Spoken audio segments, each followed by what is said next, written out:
osteoxondroz va grija, bo'yin grijasi boshlanish bermaydi. Ayting, qanaqa eng katta muammo? Bolani eshitishi va nutqlashi ko'zgu kabi. Shifokorlar bilishmaydi yoki yodidan chiqolsin. Nogironlar orasida kelishgan insonlar bor.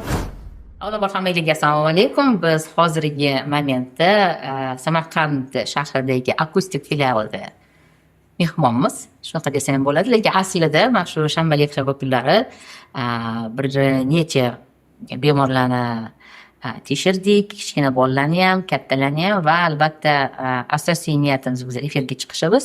Taniqli va eng iqtidorli shogirdlarimdan mana hamkasbim bo'lganlar Madina G'ulomjonovna, audiolog, vestibulyolog shifokor. Madina G'ulomjonova, sizga bitta savolim bor. Mana qachondan beri birga yuramiz. Ya'nidan mana shu viloyatlarda tekshirib bemorlarni. Mana hozir ham bugun bir 12 ta bolachalarni tekshirdingiz, ya'ni o'sha uyquda eshitish zaifligini bartaraf qilib uni diagnostikasi kichkina bolalarda uyquda tekshiramiz. Ayting, qanaqa eng katta muammo?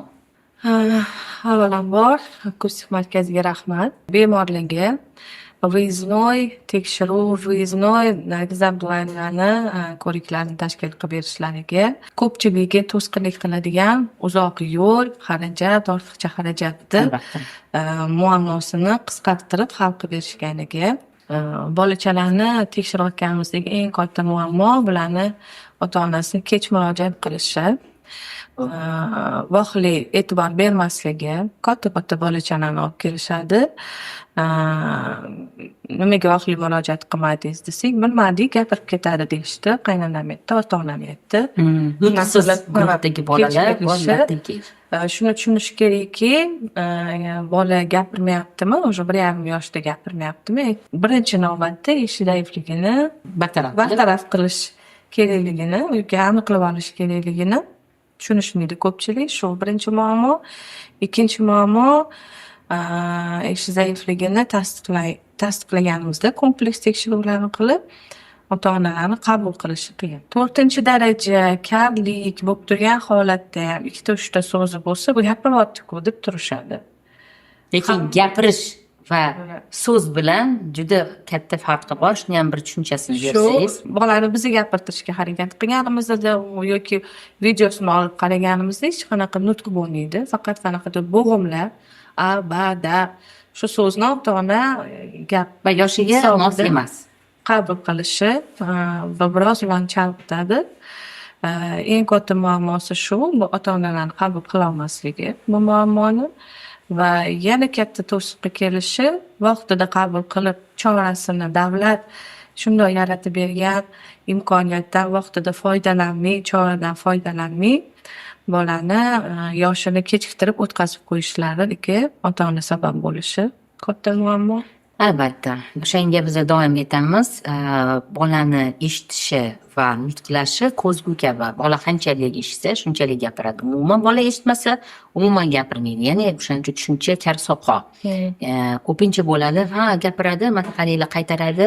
Ya'ni siz so'zni gapirtirasiz, bu gapiradi, lekin mustaqil ada ketdik, ana magazinga menga shokoladni morojniy olib bering degan so'zni 4-5 yoshli bola gapirish kerak. Agar bog'langan nutqi yo'q, so'z boyligi yo'q, albatta birinchi bo'lib ota-onalar sizlar eshitish zaifligini bartaraf qilishinglar kerak.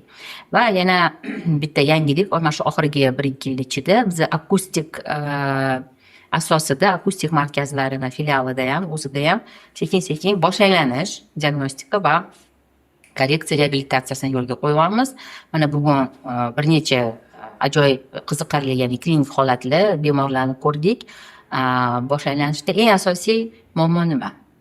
Shifokorlar bilishmaydi yoki yodidan chiqolsin ham, muvozanat tizim, ya'ni vestibulyar tizimi bizada ichki quloqda eshitish tizimi bilan birgalikda. Hatto masalan bugun bitta vrach ham o'zlari bo'ldilar. Ular aytdilar, nimaga aholi, nimaga boshqa shifokorlar bilishmaydi.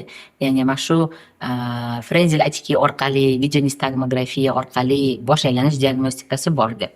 Siz nima deysiz bu masalaga? Iltimos qilardim ko'proq e'tibor berishlarini. Yevropada bor shunaqa soha vestibulyologiya va shunaqa mutaxassis vestibulyolog va bosh aylanishi bilan albatta vestibulyolog shug'ullanib diferensirovka qilib berishsa nevrologligi ancha oson bo'ladi. Chunki vestibuloglog o'zi Lo'rraj bo'lib turadi. interesi, Vestibuloglogga o'zi aslida maqsadi differensiatsiya qilish. Bu markaziymi yoki periferik. Shuni differensiatsiya qilib berilsa nevrologlarga ularning ishi osonlashadi aslida. Ko'pchilik bemorlar, biz uni o'rganib qolganmiz, ko'pchilik bemorlar murojaat qilishadi. Ekstremniy больницаga yotib, tez yordam tez yotdik. yordam yotdik. Insult qo'yishdi, insulti yo'q. Shans yoqalarida kelishganlar bor, nogironlar orasida kelishgan insonlar bor. Bosh aylanishdan qo'rqib va biz ham xonadan yoqalarini yechib, xursand bo'lib, o'z oyog'iga ketadi. Ko'pincha biz o'rganib qolganmiz. Bu Va shu holatga- fursatdan foydalanib deydi hammaga. Hamma aholi uchun ham, hamma mutaxassislar uchun. Eslab qolinglar. Axir osteoxondroz va grijja, bo'yin grijjasi boshlanish bermaydi. Yoqadimi bu gapim, yoqmaydimi, lekin bu xalqaro va Yevropa Amerika otonevrologlar assotsiatsiya uyushmasini verdikti. Albatta rahmat sizga Majid G'olamjon. Akustik markazi, ya'ni akustik jamoa ma'muriyatiga ham o'zimizning minnatdorchiligimizni bildiramiz. Hamma sharoitlar yaratilgan. Men o'ylayman, inson uchun, aholi uchun bu katta bir yordam. Elementar, eng oddiy vositadan audiometriya, eshitish protezlar, eshituv apparatlarini sozlab berish, uni texnik yordam, remont bormi, boshqa bormi, bu juda ham qulay. Sizga rahmat, Majid G'olamjon. Quloq boriga eshitish lozim va bosh aylansa nimadan aylansin? Sevgi muhabbat. Sevgi muhabbatda va bahordan aylansin.